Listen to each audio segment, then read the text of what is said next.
This video is to show you how to set up your Schapptbook diary screen on first usage. You'll notice there are a couple of tabs. There's appointments where you will book appointments, and there's books. To view your clinic appointments, you need to select the books tab. You then need to click on bookshelf and select the appropriate cat. You'll notice the specialties are listed against it. Down the bottom, there are also some radiological areas. The clinic I want to look at is the community midwives clinics. I know it's in Cat 6. If I actually click on the plus, you can see it's listed here. Note if I select it, the OK button is grayed out. I have to actually select the name of the actual cat and click OK. This then opens up all the books, the clinic books in Cat 6. As I said before, I would like to be able to view the patients who are attending the community midwives clinics. So what I need to do is either single click here and click open, or double click and it will open up those clinics.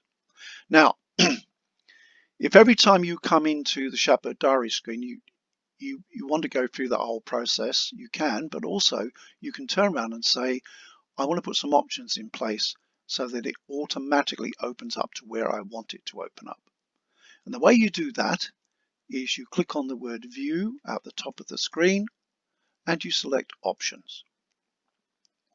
Now, the first tab I'm going to click on is the appointments tab. And these are mandatory. You should be clicking on the top box, third box, fourth box, and fifth box. I'm now going to click on the navigation tab and indicate which bookshelf I want it to open to. So I'm going to select Cat 6. You don't have to select a default book, but in this occasion, I want it to always open up the Community Midwives book, so I'm going to select it. I'm going to go across to the Confirm tab now, and you must always click on the last selection there as part of the setup. Now, if you are with a role where you can discharge patients, you need to enable yourself to do that. And the way you do that up the top, you need to select the Checkout tab. It's not viewable at the moment, but if you click on this arrow and move across and click on Checkout, you can click on Allow Discharge, Interactive Discharge, and then you must select Discharge here. And when you click on OK, you have those options selected. However, if you want them to always be available every time you go into Schapptbook, when you check out of Schapptbook, you should not click on the X at the top right of the screen because we can't guarantee those settings will be saved. You must always click on Task and Exit when you've made setting changes to guarantee those settings will be saved.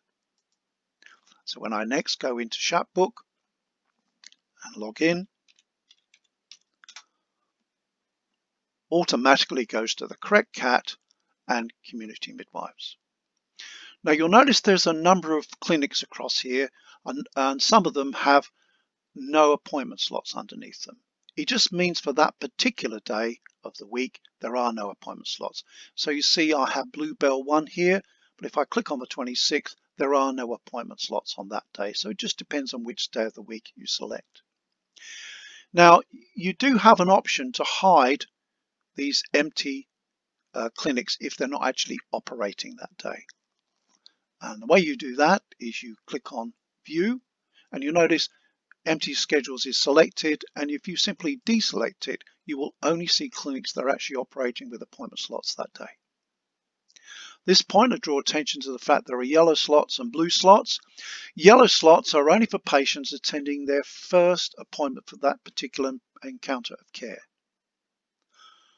When they're booked in for subsequent follow-up appointments, all their follow-up appointments are booked into blue slots. These are follow-ups. Now, if I go to a date on which patients are actually booked into appointment slots, you'll notice I have a patient booked into this patient booked into a new, and down the bottom, I have a patient booked into a follow-up. We'll notice each of the appointments are different colors. When a patient has a confirmed appointment, it is purple. When a patient has been checked in that day, they turn green. and when they have been checked out, they turn grey.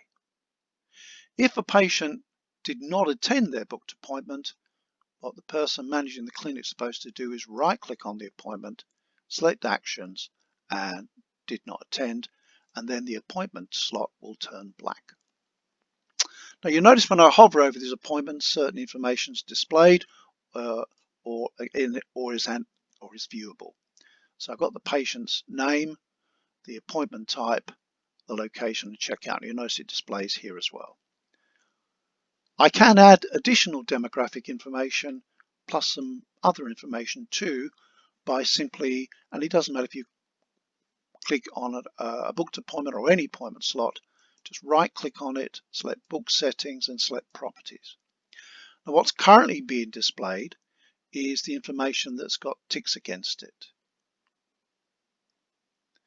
If I want to display additional information, I could click MRN, and what will display is the patient's hospital number. I can click NHS number. If I want to know the patient's age when I look at the appointment or hover over it, I can click against patient's age or date of birth or both. I can also say I'd like to see their home phone number. If you are operating clinics that have choose and book bookings in it, you may also wish to select to see the patient's unique booking reference number for choose and book. Visible date range. I tend to adjust this to an hour before my clinic starts, so I'll say 0800 and an hour afterwards. So let's say my clinics finish at 6 o'clock at night, so I'll select 1900. This column headings, you'll notice it's got the name of the resource at the top. If you click this, it puts a bracket next to it to indicate the number of patients booked into that particular clinic on that date. So I'm going to select that. You'll notice there's an icon already against the resource here. There's a speech bubble. We can add icons to the slots. We can also add icons to the appointments. So if I click on icons, these are the slot icons. So I'm going to click on comments and group session. I'm going to choose locks as well. And down the bottom, I'm going to select against the actual appointment if the patient has any recorded allergies, or it'll also display if patient that's gone into the patient's record and says they have no allergies. It will not display if no information has been recorded against allergies. As I say, if you want to know if the patient's got a choose and book booking just by icon alone, you can click on that and comments. Could I suggest you either add these icons or check with your manager to display the appropriate icons when you are managing your diary screen. I'm just going to select these ones on this occasion. Once I've done that, I click on OK. Now you'll notice that some of these icons have appeared because information's been entered. So I've got the resource comment at the top, which was originally there anyway. I'm just going to click on that. So this is about the entire clinic. And on this particular occasion, it's telling me that the community midwife managing that clinic will be Jane Arrowsmith. The message you will see will be entirely dependent on how your clinics are set up. I also have noticed there are some appointment slot comments. So I can click on that. It tells me, oh, a student nurse will be attending. And this one tells me a student nurse attending. So it's just some additional information about the slots themselves. What information you say will depend on what's been entered by the people managing the clinics. You'll also notice that there are speech bubbles or comments against the individual appointment. So this is a patient coming to their very first new community midwifery appointment, and the information been added is some information about their last menstrual period, which was on the 22nd of February, which is very useful information for the midwife running the clinic.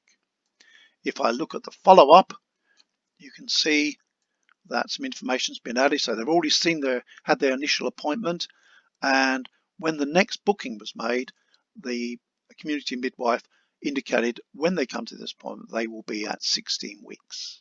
So it's useful for the person managing that particular clinic. You'll also notice that this patient has an inflamed eye because someone has added some allergy information. So if I click on it, it displays the fact the person has aspirin It will always also display if someone selected no known allergies because they'd asked those questions. So we've got quite a bit of information added. You can also find some additional information about some appointments. This specific appointment if you double click on it. So if I double click on this one, at the top it's got a tab that says action history. So another appointment's been given, and when they turned up for this appointment, they turned up on time. Got some action history as well, which said who confirmed it, booked it in, checked it in, and at what time and date. We suggest that you always add an additional tab up here, which is called the Post Documents tab. That shows you all the documentation, copies of all the documentation posted out to the patient in relation to this appointment. The way you do that is you right-click on any one of these tabs at the top and select Preferences. Now you notice Post Documents over here. So what I want to do is move it over here, and I want to move it second from the top so I can access it readily. The way I do that is I click on Post Documents, I click on the arrow, it goes to the bottom of the list, and now click up, up, up, up, up, and I'm going to take it up so it's just underneath where it says General. Note you can also adjust these other things that are already here and or remove them if you find they're not useful to you. But anyway, I'm going to click on OK, and now Post Documents is here. If I click on it, it shows me their original appointment letters, and there's also, I know, a reschedule letter, so I can view that one too.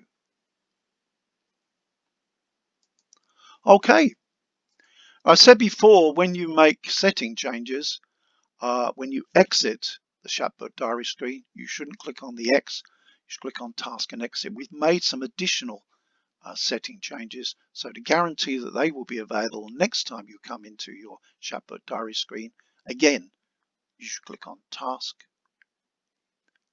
and Exit.